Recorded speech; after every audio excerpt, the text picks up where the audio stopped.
fal fadlu fi dzalik. Apa masalahnya kok ada prioritas, ada yang lebih utama milih warna ini? Kenapa putih lebih utama daripada kuning? Kenapa kuning lebih utama daripada putih tulang? Kenapa putih tulang lebih utama daripada merah atau coklat? Kenapa yang merah lebih utama daripada yang separuh putih separuh hitam? Kenapa yang separuh putih separuh hitam itu lebih utama daripada yang hitam polos? Kenapa kok diutamakan? Yang pertama alasannya li ta'abbud, karena ta'abudi, karena dengan kita meniru Nabi Muhammad SAW, karena Nabi lebih mengutamakan yang warna putih, itu sudah dengan kita memilih warna dianggap ibadah. Sebelum nyembelih kurban itu sudah dianggap ibadah ketika kita milih warna, ada ibadah tersendiri. Yang kedua alasannya li husnil mandor, karena warna putih lebih enak dipandang daripada warna yang kuning. Warna kuning lebih nikmat dipandang daripada warna yang putih tulang. Warna putih tulang lebih enak dipandang daripada yang warna merah ataupun coklat. Seperti itu dan seterusnya.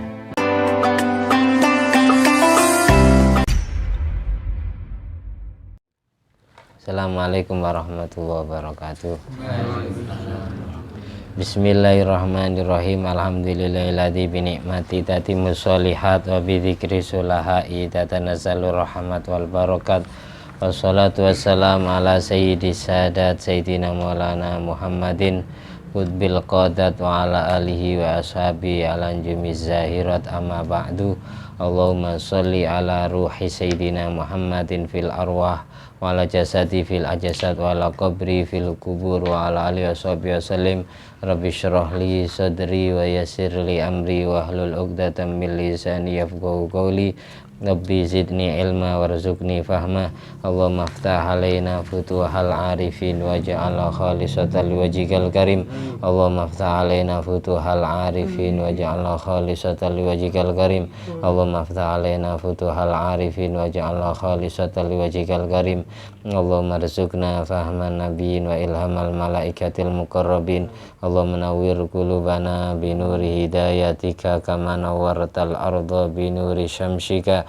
Allahumma nawwir qulubana binuri hidayatika kama nawwartal arda binuri syamsika. Allahumma nawwir qulubana binuri hidayatika kama nawwartal arda binuri syamsika. Allahumma inna na'udzubika min ilmin la yanfa' wa qalbin la yakhsha wa amalin la yurfa' wa du'ain la yusma'. Ya Allah, sinarilah hati kami semua dengan cahaya hidayahmu sebagaimana kau sinari bumi dengan cahaya matahari. Jadikanlah semua ilmu yang kami miliki, baik yang akan kami pelajari maupun yang sudah kami pelajari, selalu menjadi ilmu yang bermanfaat dan barokah. Jadikanlah hati kami hati yang selalu khusyuk, hati yang tawadhu, hati yang dipenuhi dengan cahayamu dan cahaya Nabi Muhammad SAW. Jadikanlah semua amal ibadah kami amal ibadah yang kau ridhoi, yang kau terima. Jadikanlah semua doa kami doa yang mustajab. Amin. Allahumma inna na'udzubika min azabil qabri wa min azabin nar wa min fitnatil mahya wal mamat wa min fitnatil masihid dajjal. Ya Allah, lindungi kami semua umat Nabi Muhammad SAW dari siksa kubur, dari siksa api neraka, dari fitnah ujian cobaan di saat masih hidup ataupun di saat sudah meninggal dunia, dan dari fitnahnya dajjal dan seluruh antek-anteknya iblis dan bala tentara setannya. Amin. Allahumma sholli ala ruhi sayyidina Muhammadin fil arwah wa ala jasadi fil ajsad wa ala qabri fil kubur wa ala alihi wasallim. Allahumma sholli ala sayyidina Muhammadin wa ala ali sayyidina Muhammad ma'danil judi wal karam ma'bail ilmi wal hilmi wal hikami wa barik wa sallim walhamdulillahi rabbil alamin. Bija Nabil Mustafa wal Mujtaba Muhammadin sallallahu alaihi wa alihi wasallam. La hadrati jami'i aba'i ukhwani minal anbiya wal mursalin jami'i ali kullin wa sahaba wa qarabah wa tabin wa tabi tabin wa misani yaumiddin jamil malaikatil muqarrabin wa jami'i hamalatil arsi wa jami'i ru'asail malaikatil arba'a Jibril Mikail Israfil Israel Sariya Nuriya Rohana Rohani radhiyallahu anhum sallallahu wa sallamu alaihi wa majma'in wa jami'i matil arba'atil mujtahidin wal qurra wal hufad munfasirin wa ulama'il amil mursalin wasyuhada wassalihin wasadati sufya muqallidin fiddin wa jamil fuqaha wal muhaddithin jami' awliya'il kani ajma'in wa jami'il ulama wal awliya al madhkur asma'um fi hadzal kitab al khas Syekh Muhammad bin Idris Asy-Syafi'i, Syekh Ibnu Hajar Al-Haytami, Syekh Abu Mahram, Syekh Muhammad Syamsuddin Ar-Ramli, Syekh Ahmad Syihabuddin Ar-Ramli, Syekh Ibrahim Al-Bajuri, Abi Hasan Bahrun Jami' Tis'ah wa jami'i masyaikhina wa jami'i talamidana wa jami'i ashabina wa qarabatin wa jiwarina wa duyufina wa jami'i walidaina. Nama kedua orang tua bapaknya sebut.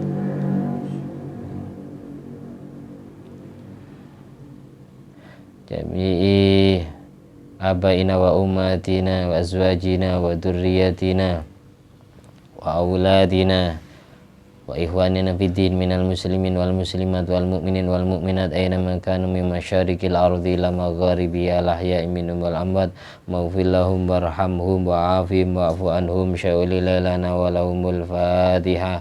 A'udzu billahi minasyaitonir rajim. Bismillahirrahmanirrahim. Alhamdulillahi rabbil alamin arrahmanir rahim maliki yaumiddin iyyaka na'budu wa iyyaka nasta'in ihdinas siratal mustaqim siratal ladzina an'amta 'alaihim ghairil maghdubi 'alaihim waladdallin amin. Bismillahirrahmanirrahim. Kita melanjutkan tentang bab kurban dan ketentuan hewan yang sah ataupun yang cukup dijadikan hewan kurban.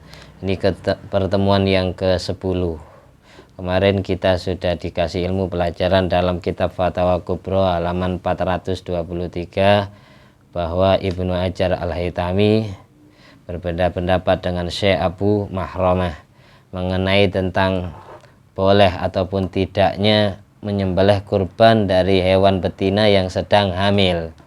Sebenarnya semua hewan jantan maupun betina sah-sah saja dijadikan hewan kurban, cukup asalkan tidak ada aib, asalkan tidak ada cacatnya, asalkan umurnya sesuai kriteria umur hewan.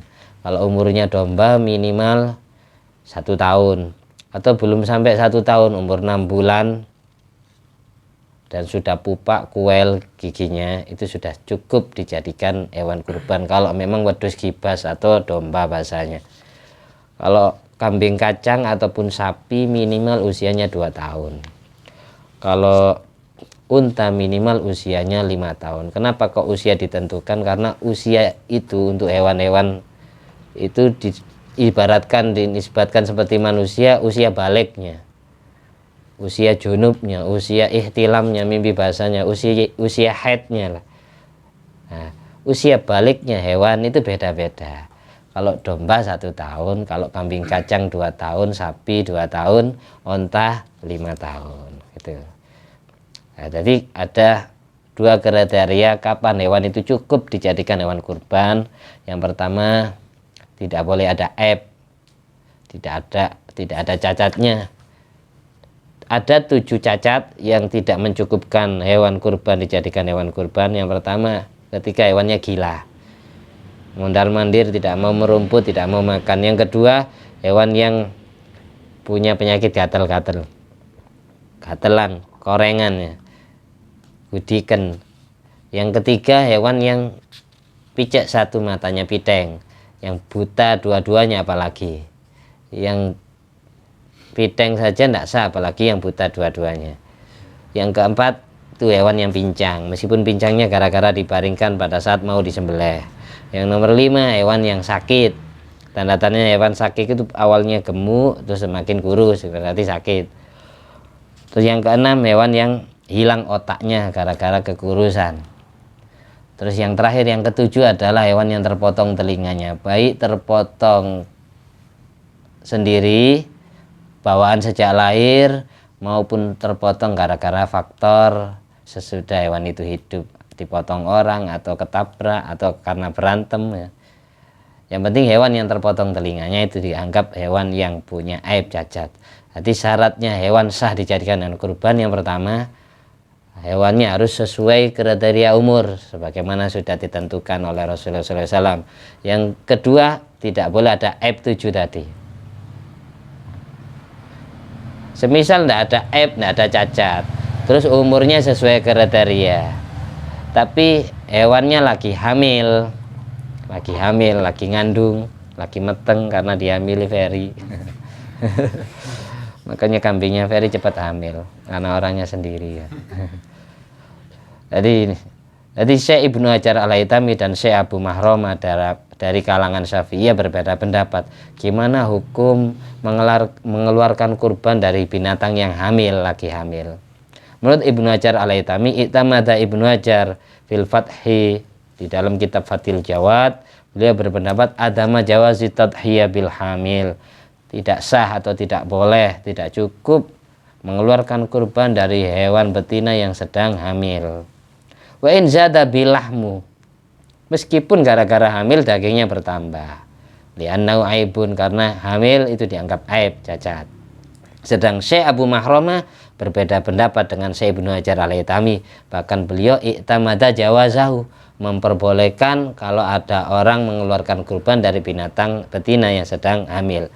Kapan hamil tidak menjadi faktor terhalanginya atau faktor tidak cukupnya menyembelih kurban dari hewan yang hamil. Syekh Abu Mahromah berpendapat boleh. Kalau kamu ingin mengeluarkan kurban dari hewan yang lagi hamil, boleh hukumnya, tapi dengan catatan illam yu'assir alhamlu naqson fi lahmiya, apabila adanya kehamilan tidak dapat mengurangi daging. Dulu sebelum hamil hewan ini gemuk, ketika hamil kok makin kurus ya. Kalau ada faktor seperti ini, kurusnya gara-gara hamil, maka menurut Syekh Abu Mahromah mengeluarkan kurban dari hewan hamil itu tidak sah. Hewan hamil katanya Syekh Abu Mahromah boleh dijadikan hewan kurban asalkan adanya kehamilan tidak mempengaruhi kurangnya daging hewan tersebut. Itu syaratnya. Ini dicatat di dalam kitab Al-Qalaid dan kitab Fatawa Al-Kubra yang didukung oleh Imam Asy-Syamhudi. Kemudian pembahasan berikutnya kemarin ini saya simpulkan saja. Kemarin tadi kan sudah dijelaskan, hewan itu harus sesuai ketentuan kriteria. Harus tidak ada aib 7 itu, dan harus sesuai umur. Tidak boleh hewan yang masih balita, yang masih kecil. Mahalu adami ijza'il ma'iba au shaghira, tidak cukupnya hewan yang ada aib, tidak cukupnya hewan yang masih kecil, yang masih bocah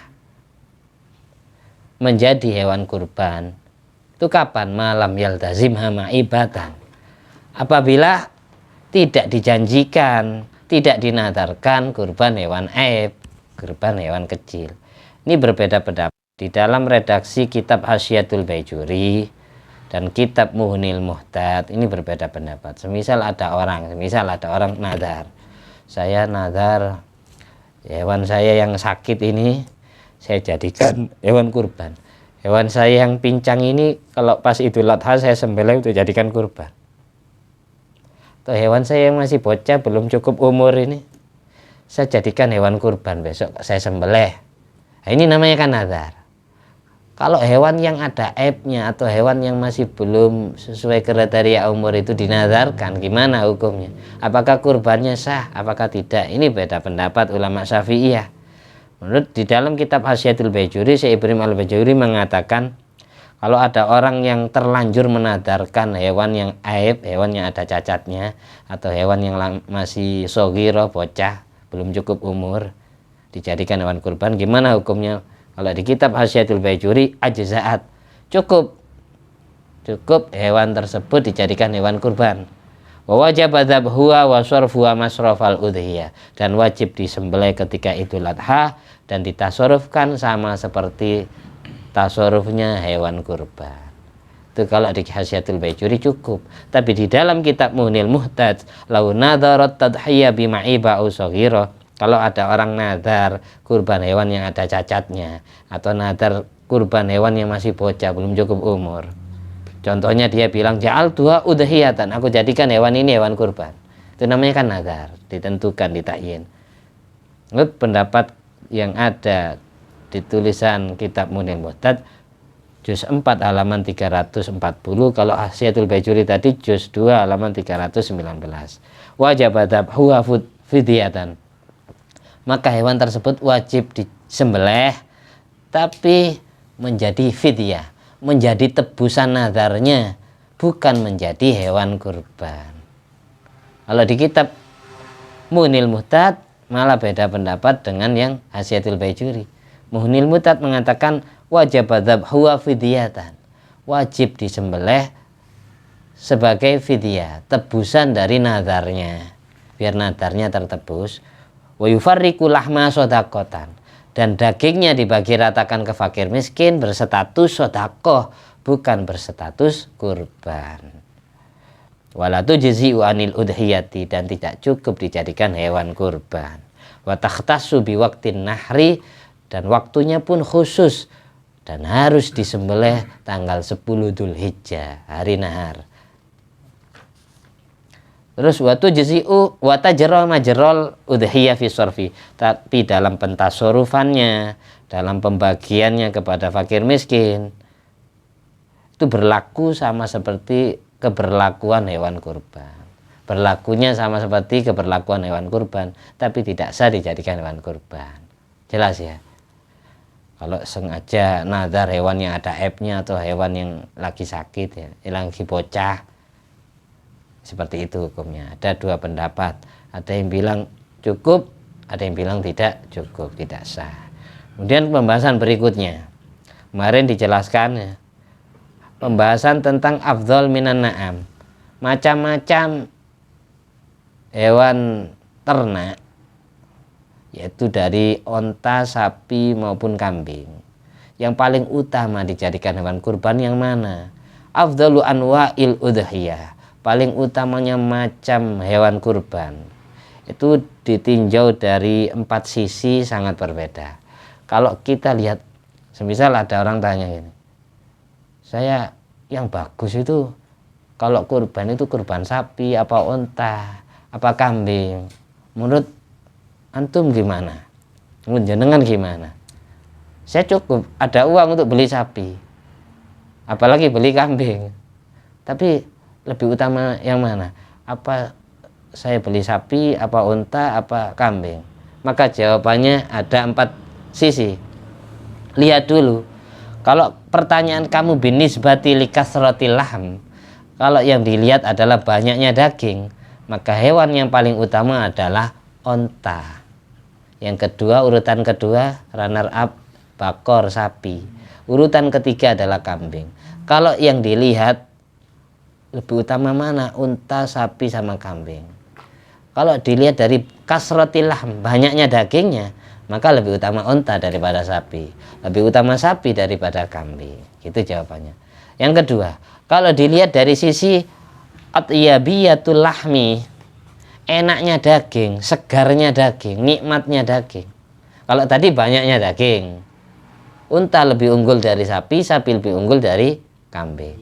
Tapi kalau ditinjau dari atyabiyatil lahmi, enaknya daging min haitsu atyabiyatil lahmi, maka fadhanu afdhalu minal ma'zi. Domba lebih utama dijadikan hewan kurban daripada kambing kacang. Wedhus gibas lebih utama daripada kambing kacang, wedhus kacang. Karena dagingnya wedhus gibas, dagingnya domba lebih nikmat, lebih lezat, lebih segar daripada dagingnya kambing kacang. Kalau kamu punya 2 kambing, satunya kambing kacang, satunya domba, milih yang mana? Pahalanya gedean yang mana ini? Kalau dilihat dari enaknya daging, ya milih domba, jangan milih kambing kacang. Sekarang semisal antara sapinya, tsummal jawamis afdhalu minal irab, kerbau lebih utama daripada sapi kampung, sapi pegunungan, sapi alas. Kalau dilihat dari lezatnya daging, kebo, bahasa Jawanya kebo, bahasa nasionalnya kerbau. Kerbau ini lebih lezat dagingnya daripada sapi biasa, sapi kampung, sapi alas, sapi pegunungan. Al jawamis afdhalu minal irab. lebih enakan kerbau dagingnya, lebih empuk, lebih enak lah, lebih lezat dagingnya. Kamu masuk kategori yang oh kerbau. Kayak tersinggung mulai tadi senyum-senyum. Sekarang sisi ketiga. Kalau dilihat dari kasratu iraqatid dima, banyaknya mengalirkan darah, banyaknya berkurban. Kalau dilihat dari sisi iraqatid dima, banyaknya mengalirkan darah atau banyaknya penyembelihan hewan, maka fasab'u siyahin afdhalu minal badanah wal bakor. Nyembelih atau kurban 7 kambing lebih utama daripada kurban 1 unta atau 1 sapi.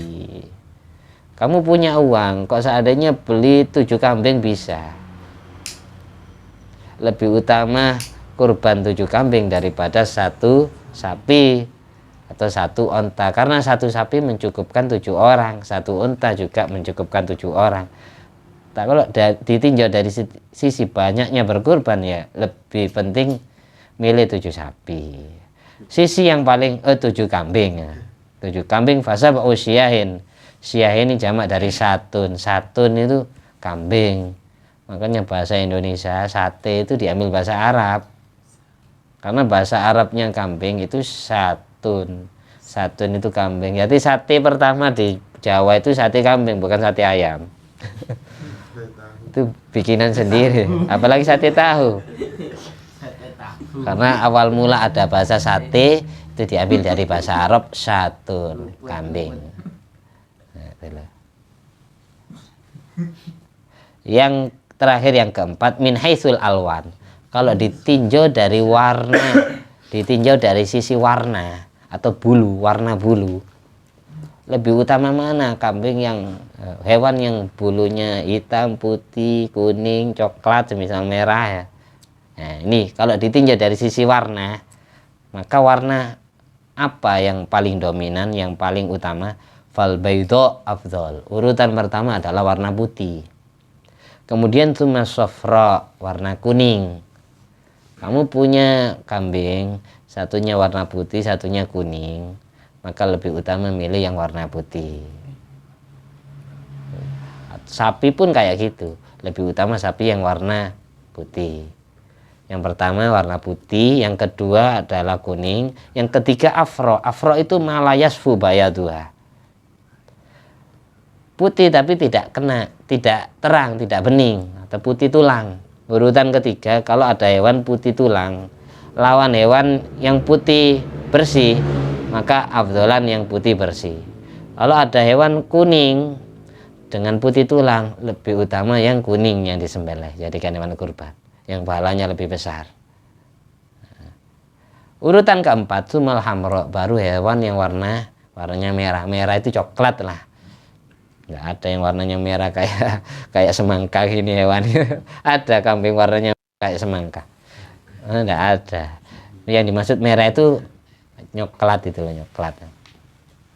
Itu coklat. Urutan keempat.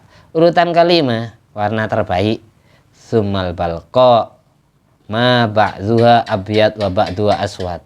Hewan yang separuhnya putih dan separuhnya hitam. 50% putih, 50% hitam. Ini urutan kelima. Urutan paling terakhir, tsumma sauda, hewan yang warna bulunya hitam. Fal fadlu fi dzalik. Apa masalahnya kok ada prioritas, ada yang lebih utama milih warna ini? Kenapa putih lebih utama daripada kuning? Kenapa kuning lebih utama daripada putih tulang? Kenapa putih tulang lebih utama daripada merah atau coklat? Kenapa yang merah lebih utama daripada yang separuh putih separuh hitam? Kenapa yang separuh putih separuh hitam itu lebih utama daripada yang hitam polos? Kenapa kok diutamakan? Yang pertama alasannya li ta'abbud, karena ta'abbudi. Karena dengan kita meniru Nabi Muhammad SAW, karena Nabi lebih mengutamakan yang warna putih, itu sudah dengan kita memilih warna dianggap ibadah. sebelum nyembelih kurban itu sudah dianggap ibadah ketika kita milih warna, ada ibadah tersendiri. Yang kedua alasannya li husnil mandor, karena warna putih lebih enak dipandang daripada warna yang kuning. Warna kuning lebih nikmat dipandang daripada warna yang putih tulang. Warna putih tulang lebih enak dipandang daripada yang warna merah ataupun coklat. Seperti itu dan seterusnya. Terus alasan yang terakhir, luti bilahm, karena enaknya daging. Dagingnya hewan yang warna bulunya putih lebih enak, lebih lezat, lebih nikmat, lebih segar daripada yang warna kuning dan seterusnya. Itu sesuai, urutannya sesuai. Ini keterangan ini disebutkan dalam kitab Asyatul Bajuri juz 2 halaman 319. Tapi yang jelas yang dimaksud warna putih, Kanjeng Nabi milih warna putih itu yang dimaksud adalah putih semua, atau kan paling utamanya milih hewan itu hewan yang bulunya putih. Yang kedua, putihnya lebih banyak daripada warna lainnya, putihnya lebih dominan daripada warna hitamnya. Misal ada hewan satu lebih merata warna putihnya daripada warna hitamnya, ini juga afdal dijadikan hewan kurban.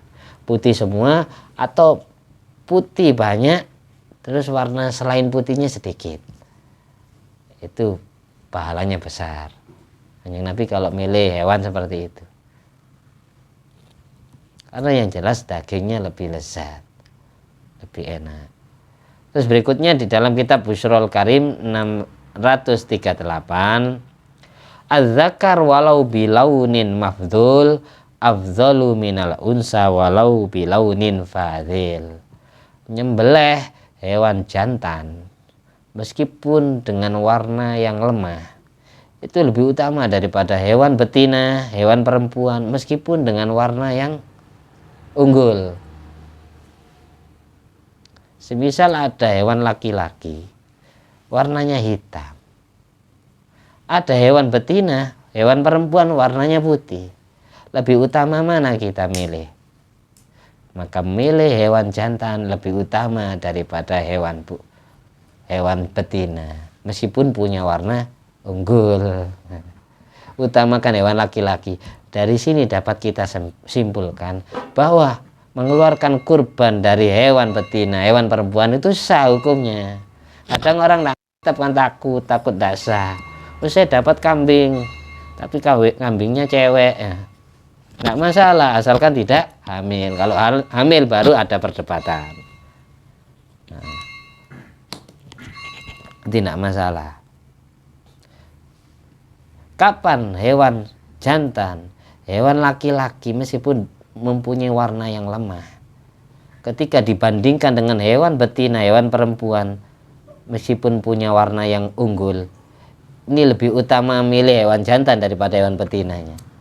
Ada hewan kambing warnanya hitam, terus kambing laki-laki warnanya hitam, ada kambing perempuan warnanya putih. Kalau sisi warna bagusan putih kan, tapi sisi kejantanan, kebetinaan lebih utama yang jantan, yang pria. Kapan seperti ini? Ilam yaksur nazawanuhu, kapan hewan jantan lebih utama diprioritaskan daripada hewan betina? Kapan memilih kurban hewan laki-laki lebih utama daripada hewan perempuan? Kapan?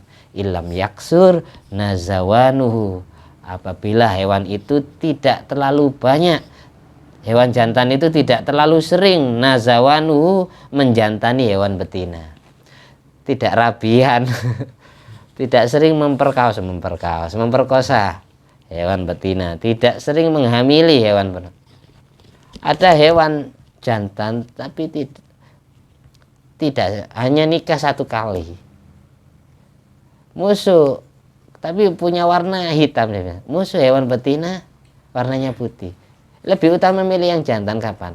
Ilam yaksur nazawanuhu, jikalau hewan jantan itu tidak terlalu sering menjantani hewan betina, tidak terlalu sering menghamili hewan betina.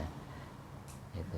Kalau sering nikah, sering ngetengi mbek-mbek yang perempuan yang lain itu, maka lebih utama milih yang betina daripada yang jantan. Jelas ya. Wa illa bila mana hewan laki-laki itu sering menghamili hewan perempuan. Fal unsa lam talid afdol. Milih kurban hewan perempuan, hewan betina yang masih belum pernah melahirkan anak, yang masih gadis, itu lebih utama daripada milih hewan jantan.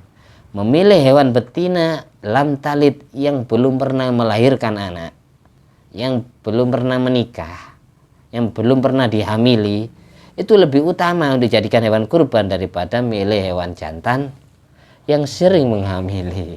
Paham ya? Itu catatan gitu. Karena apa? Milih hewan betina yang masih gadis, belum pernah melahirkan anak lebih utama. Di anha atyab wa artab lahman minhu. Karena yang jelas dagingnya hewan betina yang masih gadis itu lebih enak dan lebih empuk. Ini alasan di kitabnya, jangan dibayangkan ke manusia. Di anha atyab wa artab lahman minhu.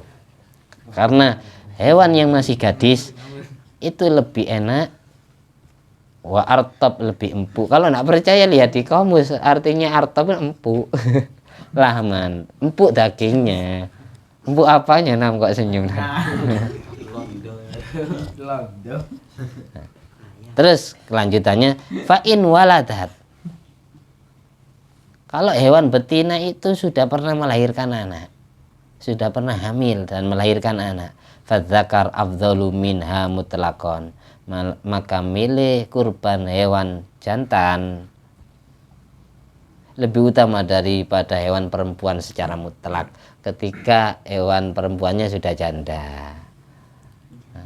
Jadi milih kurban itu gitu, lihat hewan laki-laki yang masih perjaka atau hewan perempuan yang masih gadis, itu ganjarannya gede. Yang jelas dagingnya enak. Setelah itu lihat warnanya putihnya lebih banyak atau lebih sedikit.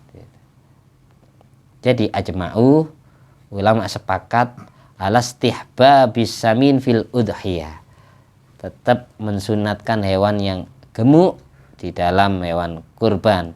Fasamina walau sauda afdhalu min hazilatin walau bayda. Milih hewan yang gemuk meskipun warna bulunya hitam itu lebih utama daripada milih hewan kurus meskipun warnanya hewan kurus itu putih. Arti yang ketiga, pilihan yang ketiga milih yang gemuk dagingnya.